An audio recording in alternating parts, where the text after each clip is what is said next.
You're still watching Ways Now. Celebrated March 7th. National Be Heard Day is an occasion for small businesses and the business owner and aspiring owners to make their voices heard.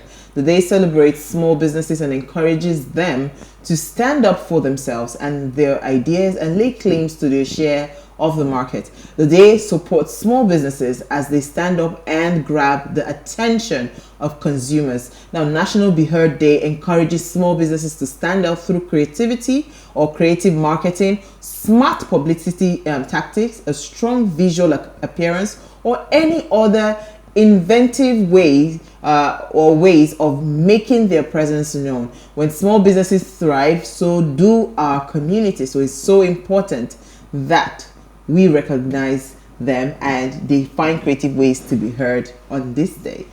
I don't know, what are the creative ways that we can, because I see so much creativity right now on Instagram when it comes to businesses.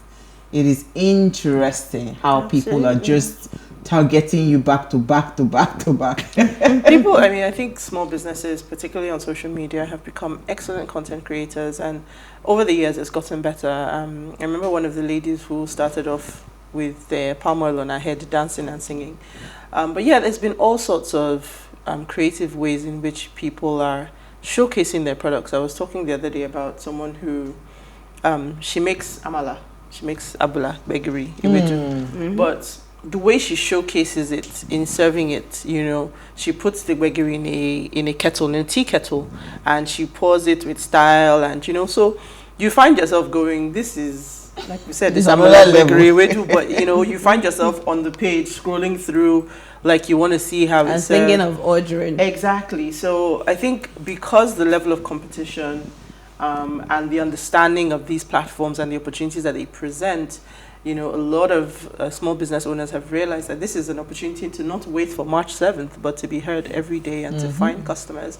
And, you know, these days, if you imagine yourself when you're scrolling through Instagram, you literally are scrolling. It takes something different to actually make you stop. Yes. So in this sort of TikTok generation and all of that, everybody is, you know, it's like everybody. This one is the queen of content creation. Like, who puts everything online, social media, live. So it's her type. There is you they're talking about. Today is your day. Sell your business. Sell your business. Even though that I put things, I know that when I see some creative, I say, gosh, why can I be like this? Because some people are really, really creative. Honestly, you would never have imagined how they just whipped up something, and you know, you are finding yourself trying to order and all of that. I actually think we're all very creative. We just don't have the time. Yeah, I think it's the time. Yeah, well, so there is timing, but there's also the talent of it. I think some people just take it to the next level. Imagine if creativity now jams the right product. Yeah. It's a banger. I ate kuli crackers today. So it is actually kuli, but it's so thin. Yeah. So when you put it in your mouth, it's like you're Crunch. eating chips. Oh Like my Pringles. God. So very thin layered. Very thin. Wow. So they call it kuli crackers. Really, really nice. They say that lady you can't even find. Exactly. Because she's always fully sold out. So that's someone that's taking it to another level. I'm telling you. I mean, the thing is, you know, with products today, especially local products, there's a nostalgia to these products. So if you can find a way to create it, recreate it. Because I remember the day somebody brought coconut candy to the office. I hadn't had coconut candy maybe 20 years. Look at all of us fighting. We want to order. It's just the novelty of it, right? But if you find a version of it that works for today's market, you'll be minting money. I'm telling you, minting. All right, so where are we starting from? Let me start with you, Manny, your story. Okay, so N.N.P.C releases additional 381.8 million liters of fuel and queues lessen. So the scarcity of petrol has refused to abate despite claims by the N.N.P.C that it has been releasing hundreds of millions of liters of petrol to address this situation.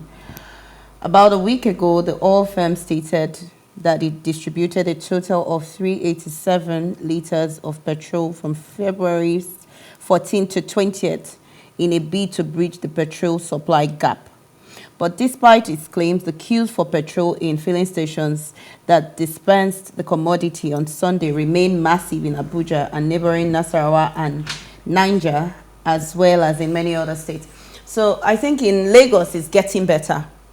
You know, my driver told me that there were no queues today. So I actually see it getting better, but I hear that Abuja is still suffering and the neighboring states in Abuja are suffering. So, you know, we talked about this last week on the show about N.N.P.C bringing out everything they said they had. You know, we had a reserve. So we have spoken and it looks like they brought out the reserve. So this is an additional 381, because I think I took a story last week where they had 1.7 billion liters going out, both on in the vessels here in the country already. Yeah, so I think they're still bringing them out. More and more is coming. Yeah, more and more. So the queues are a lot better. No, the queues are a lot better. Yes, Praise a lot the Lord better. for that. So you can just drive in now and buy fuel, and that's very good. Yes. Awesome. What's your story? All right. My headline says, "We'll not allow Nigerian volunteers to join the fight in Ukraine," says the federal government. So, really? On behalf of the Minister of Foreign Affairs, Mr. Jeffrey Onyema, we have feedback from the spokesperson, Ms. Francisca Omayuli, who says that the federal government has expressed its disapproval of the ongoing registration of Nigerian citizens to volunteer to join the war in Ukraine to fight against Russia. So far, over 150 Nigerians have. So at one point, it started off like it was a siege of the embassy, the Ukrainian embassy in Abuja. But yes, so far about 150 people have answered the call from. Did you see the look on my face? Yes. What do you concern federal government? No, so here's the thing. So believe there's a logic to it, right? Okay, So tell me the logic. when President Zelensky urged, peace lovers and freedom fighters in the world to come and stand with them against Russia, of course, some Nigerians have taken to the embassy. Now, our government's position is that they do not support the use of mercenaries, because, of course, if you bring these people in at a fee, so the way they've put it is, as a responsible member of the international community and consistent with our obligations under international law, Nigeria discourages the use of mercenaries anywhere in the world and will not tolerate recruitment in Nigeria of Nigerians as mercenaries to fight in Ukraine or anywhere else in the world. Of course, the embassy has come out to clarify that the Ukraine is not admitting foreign volunteer fighters. And of course, I think I also mentioned it the last time, where it was claimed that they were being asked to pay for their visa and their tickets. So the embassy has apparently, debunked that and said they're not asking for that. Neither are they admitting foreign fighters. So, yeah. Okay. So mine is rather a very sad, very, very sad story. Because I had been monitoring the event when the young girl, Bamise, that's her name, right? Went missing on a BRT bus. Apparently, from the report that was gathered, she boarded the bus at Chevron. It was a BRT bus. At first, I heard she was the only passenger in the bus, but our makeup artist was just telling us that there were like 3 of them in the bus. But where she got suspicious was when the bus driver refused to stop. Normally you would stop at different bus stops to pick up passengers. He was not stopping. So that was when she now called, I think, her friend, and she was telling the friend, see what's happening, or the bus driver is refusing to stop. So the friend told her, anytime she gets to a point, she should just tell them she wants to drop. Sadly, the police has recovered her body of the girl that went missing in this BRT bus. She was 22 years old, a fashion designer, or a budding fashion designer, because I hear she was learning or something. Ayanwole, right? That's her name, Bamise, who got missing after boarding the BRT bus at Lekki, Etiosa government and local government. They said they found her body. As gathered, the body of the lady was said to have been recovered by the Lagos State Command of Nigerian Police after it was alerted by residents in the Lagos Island axis that a corpse was abandoned in the area. Now, the guild learned that the body was recovered by policemen attached to the Ebute police station and have been deposited at the mortuary. There's a video of the mother crying. That video was really heart-wrenching. Yeah, video. Yes, it was really sad to watch, because I just, what struck me, why I'm taking this story.